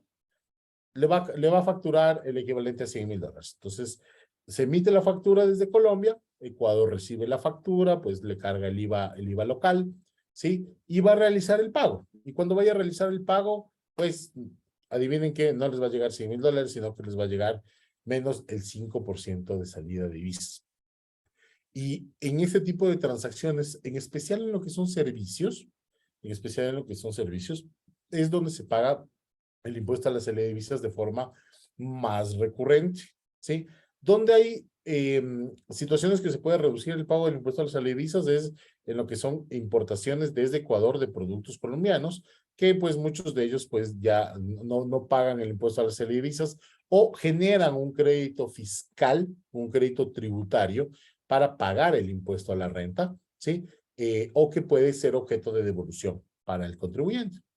Entonces, el impuesto a la salida de divisas es el impuesto que más ha sufrido modificaciones o mutaciones a lo largo del tiempo. Empezó en el 0,5, subimos al 1, al 2 y luego terminamos en el 5%. Últimamente, por decreto presidencial, pues este impuesto va a ir bajando poco a poco. Es un ofrecimiento del actual del actual gobierno. Hay que ver si es que lo logra cumplir, pero al menos ha dado pasos importantes para eliminar inclusive el impuesto a las divisas en algunas transacciones. Sin embargo, sigue siendo el tercer impuesto de mayor recaudación aquí en el Ecuador. ¿De acuerdo? Entonces, cuando yo voy a invertir aquí en el Ecuador, tengo que considerar estos tres tributos nacionales de forma principal. Pasémosle, por favor, Michelle, para los impuestos seccionales. Ahora, ustedes tienen municipios, ¿no es cierto? Ustedes tienen departamentos, los departamentos tienen municipios, ¿sí? Aquí en el Ecuador tenemos una forma de organización política que va desde una parroquia. Las parroquias conforman cantones, los cantones conforman provincias y pues las provincias conforman el Ecuador, ¿sí? Entonces, cada cantón en el Ecuador, Michelle o Vale, véale cuántos cantones tenemos en el Ecuador, muchísimos cantones aquí en el Ecuador. Cada cantón tiene su propia autoridad municipal, ¿sí? Y esta autoridad municipal tiene el derecho de recibir, entre otros tributos, los más importantes para el inversionista, es el impuesto a la patente y el impuesto al 1.5 por mil de los activos del negocio. ¿Qué quiere decir esto? Que la patente es un impuesto que se paga por la actividad económica. Sí, es muy del siglo pasado, pero todavía tenemos el impuesto a la patente que lo cobran todos los municipios. Hay municipios que son más caros que otros porque los municipios tienen un techo. Este impuesto puede llegar a un máximo de $20,000. El impuesto a la patente, el impuesto al 1.5 por mil no tiene límite, ¿sí? Pero el impuesto a la patente puede llegar hasta $20,000. Hay 221 cantones en el Ecuador, nos dice Michelle. Entonces, dependiendo de dónde ustedes decidan localizar su compañía, pues a través de una planificación fiscal hay que ver cuánto vamos a tener que pagar a ese municipio en cuanto a la patente y al 1.5 por mil. Como les digo, hay municipios que son más caros que otros. Quito es un municipio caro. Guayaquil es un municipio más caro, inclusive. Pero hay otros municipios donde es más barato, ¿sí?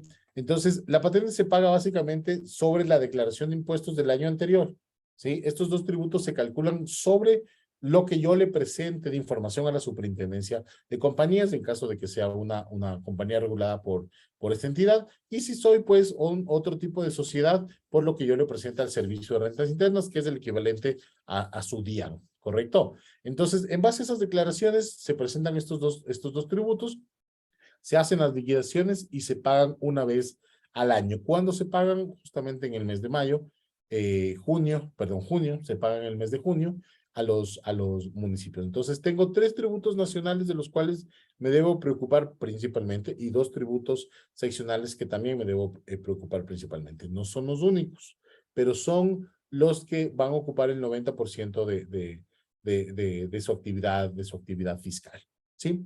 Ahora, tenemos una pregunta antes de avanzar. Héctor, arquitecto ecuatoriano, trabajado en el tema de infraestructura para empresas puntuales de Colombia. Me interesa ampliar mi campo de trabajo. Desearía poder ofrecer servicios de una buena manera, aprovechando este espacio en posible asociación con ustedes. Bueno, en general, Héctor, muchísimas gracias. Si tiene igual alguna duda, encantado. Estos son justamente espacios para generar pues este tipo de vinculaciones. Entonces, tenemos una carga nacional, una carga seccional y pasémosle, por favor, Michelle, hay determinados pagos que tenemos que hacer que no son impuestos, pero sí son una especie de tributos, ¿sí? Por ejemplo, si yo creo una sociedad de acciones simplificada, gobernada o controlada, más bien dicho, por la Superintendencia de Compañías del Ecuador, yo tengo que pagar una contribución anual, ¿sí? Son valores menores, pero que van subiendo conforme la compañía se va engrosando. Entonces, ¿de qué depende? Pues justamente depende de los estados financieros que presente la sociedad para que se pueda calcular. ¿De acuerdo? Hasta ahí es un régimen común, es el régimen general a su más amplio nivel.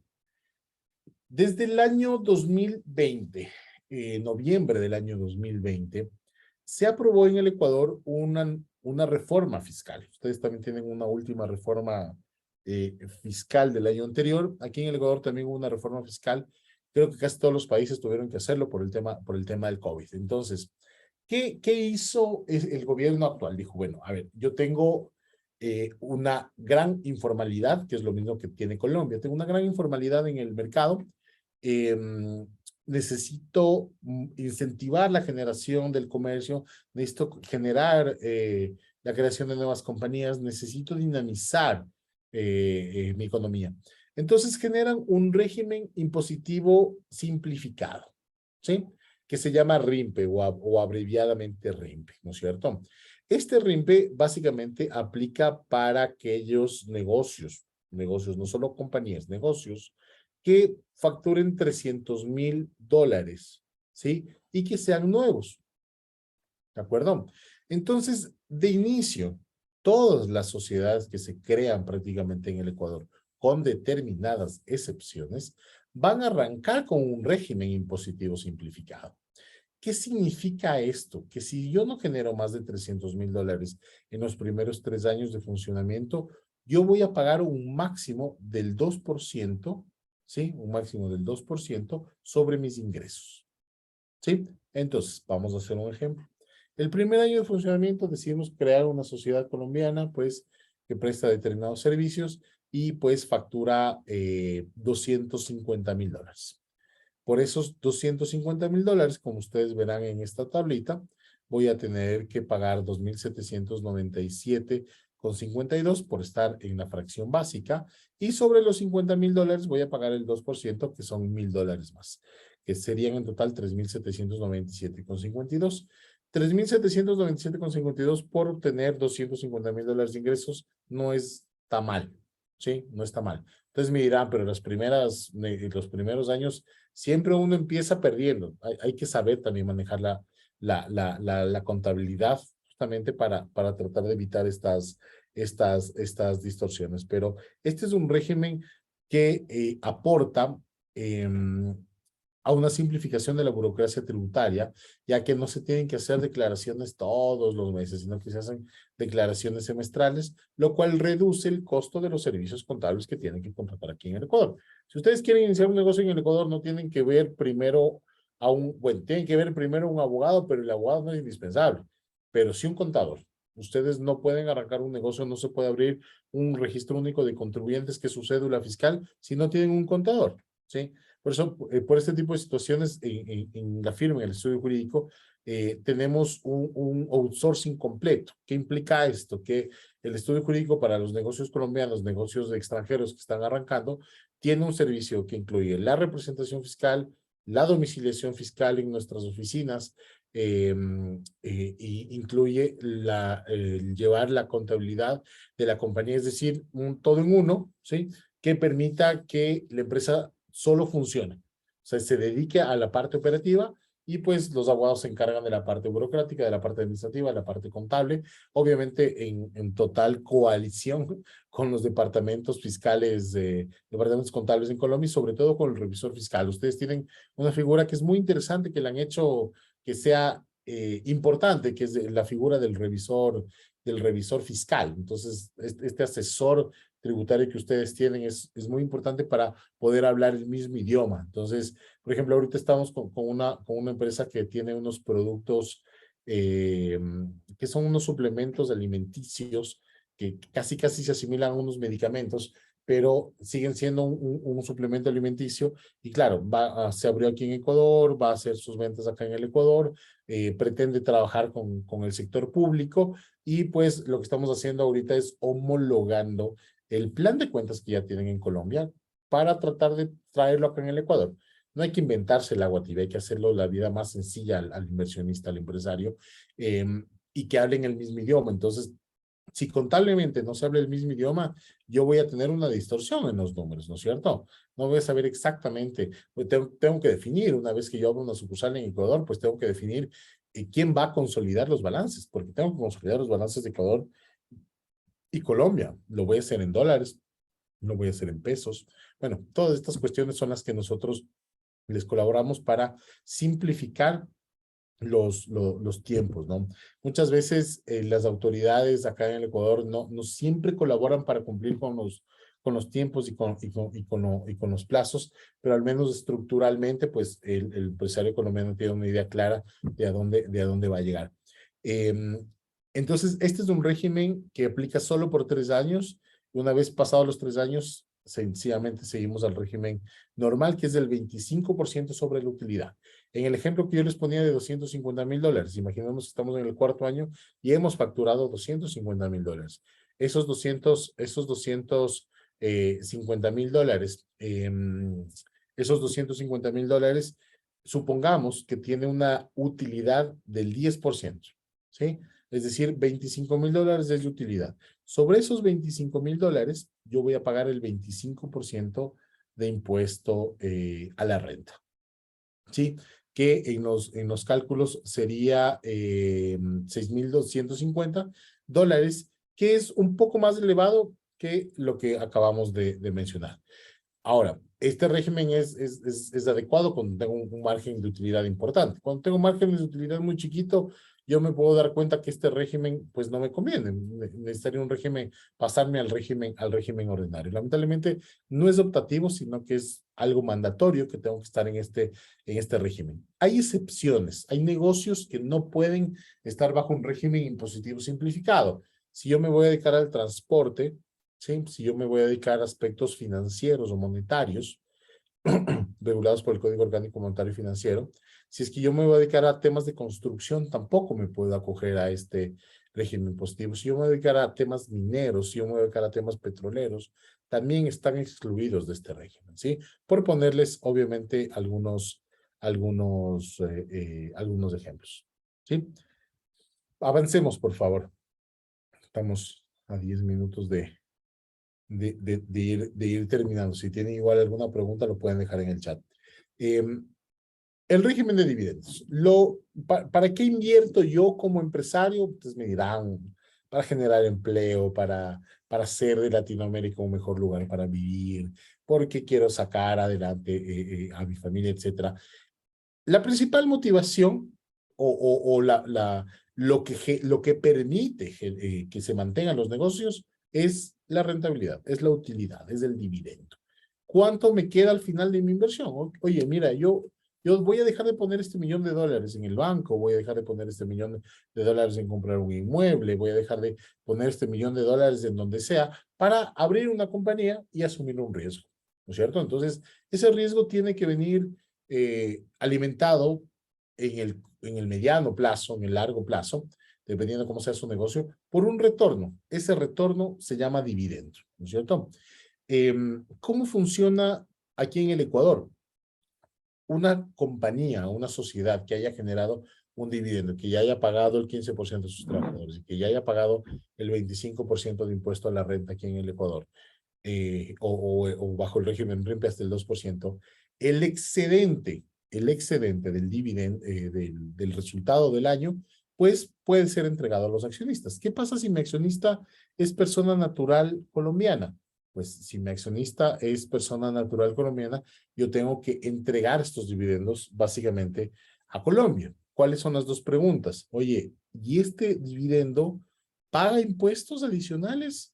¿Qué pasa con el impuesto a la salida de divisas? Vamos a ver, en el caso de dividendos y utilidades calculados después del pago de impuesto a la renta distribuidos por sociedades nacionales o extranjeras residentes en el Ecuador a favor de otras sociedades nacionales o extranjeras, obviamente que no estén domiciliadas en paraísos fiscales o jurisdicciones de menor imposición o de personas naturales no residentes en el Ecuador, no habrá retención ni pago adicional del impuesto a la renta. ¿Qué quiere decir esto? Quiere decir que ese dividendo va a salir exento al exterior, ¿sí?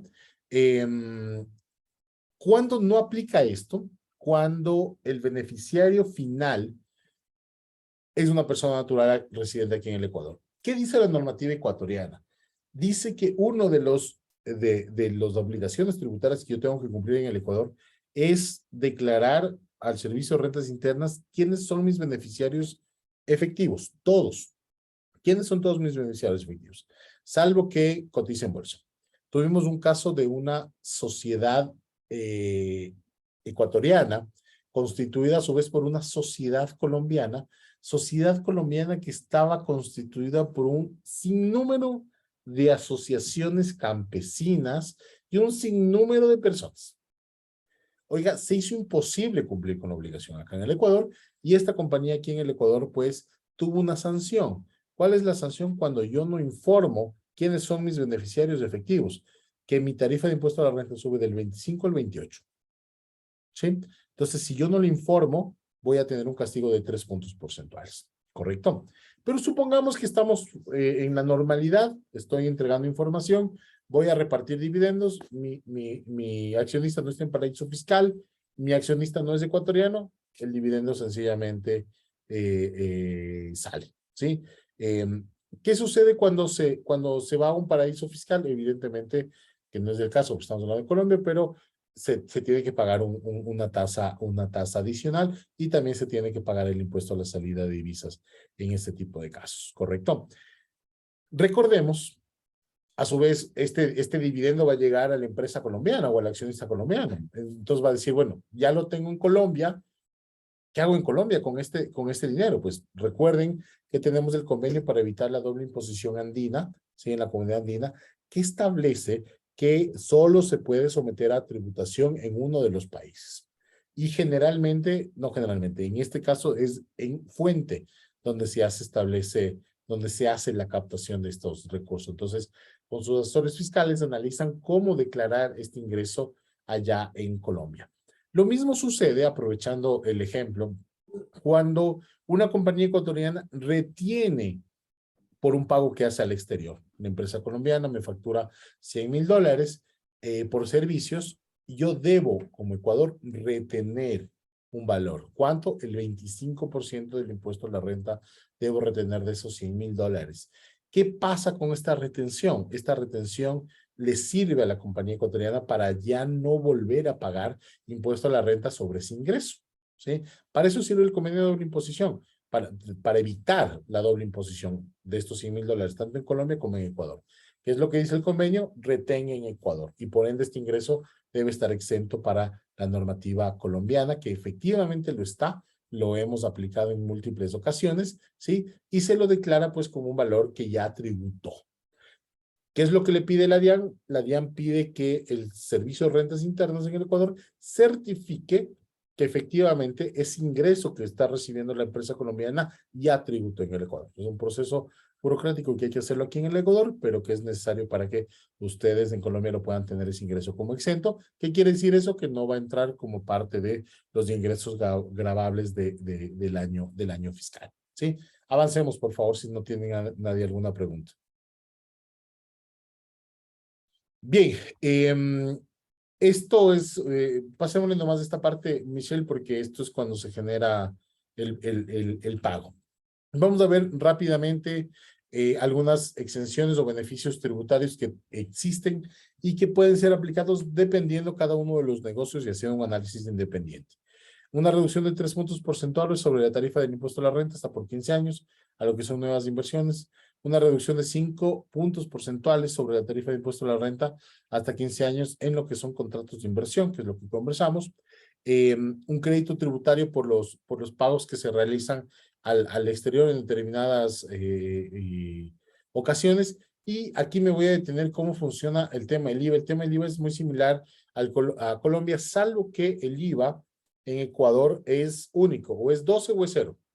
¿Sí? En Colombia tienen varias tarifas dependiendo del tipo de productos. Acá es mucho más simplificado, es 12 o es 0. Y el IVA me da crédito tributario, es decir, que si yo compro materia prima con 12% para elaborar un producto, que luego a su vez lo vendo y tengo 12%, pues sencillamente es escalonado, es una cascada el IVA, cómo se maneja, ¿no? Entonces, actualmente no hay muchas exenciones o beneficios tributarios, que antes sí los había. El Fondo Monetario Internacional vino a hacer lo suyo y prácticamente en la reforma de noviembre se eliminaron un cúmulo de beneficios fiscales bastante importante.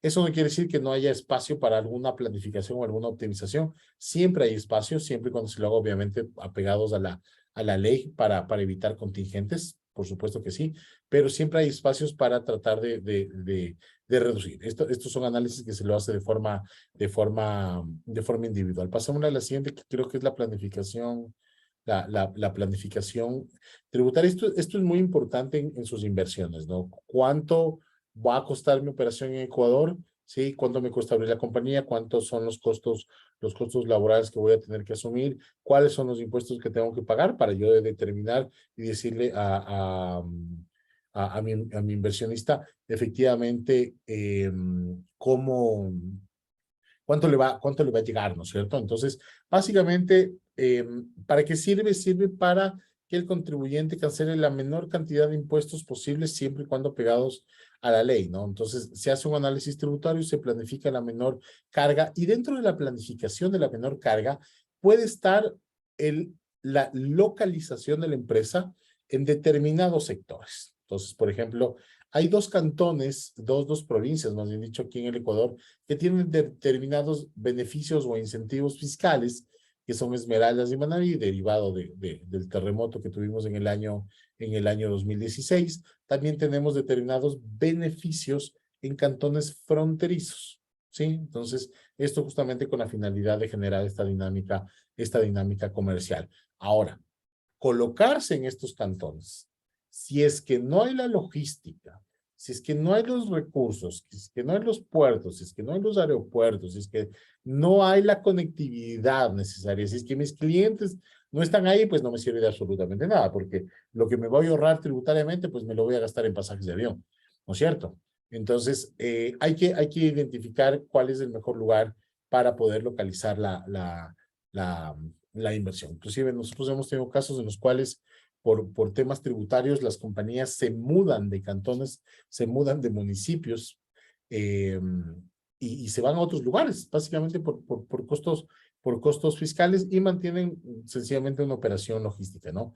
Entonces, esto es parte de la planificación tributaria, el determinar en qué espacio nos vamos a geolocalizar.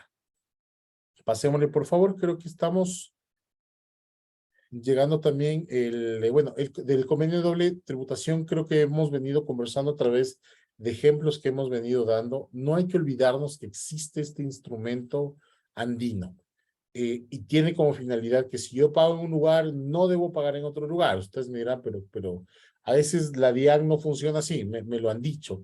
Y yo creo que ahí falta, pues, pararse duro también y tener los argumentos necesarios porque hay una normativa internacional que ampara lo que estamos haciendo, ¿no? Si no habría esta normativa internacional, pues ahí sí les entendería los riesgos que corremos, pero hay una normativa internacional y hay que hacerla cumplir. A veces cuesta un poco, pero al final está para ello, ¿no? El convenio para evitar la doble imposición en la comunidad andina. Esto también incluye a Perú y Bolivia.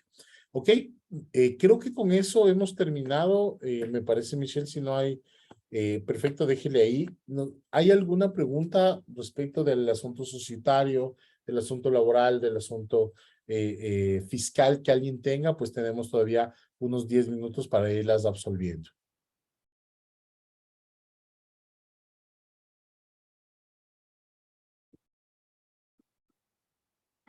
¿No? Entonces, Oliva, quedamos en tus manos. Vale, Francisco, a ti y a todo el equipo de trabajo de Ceballos Innova, de verdad, muchas gracias. Creo que fue una magnífica presentación, un magnífico webinar. Creo que nos deja mucha claridad en el tema de la constitución societaria, en el tema laboral y por supuesto en el tema tributario, que son temas cruciales que tienen los empresarios a la hora de pensar en invertir en algún país.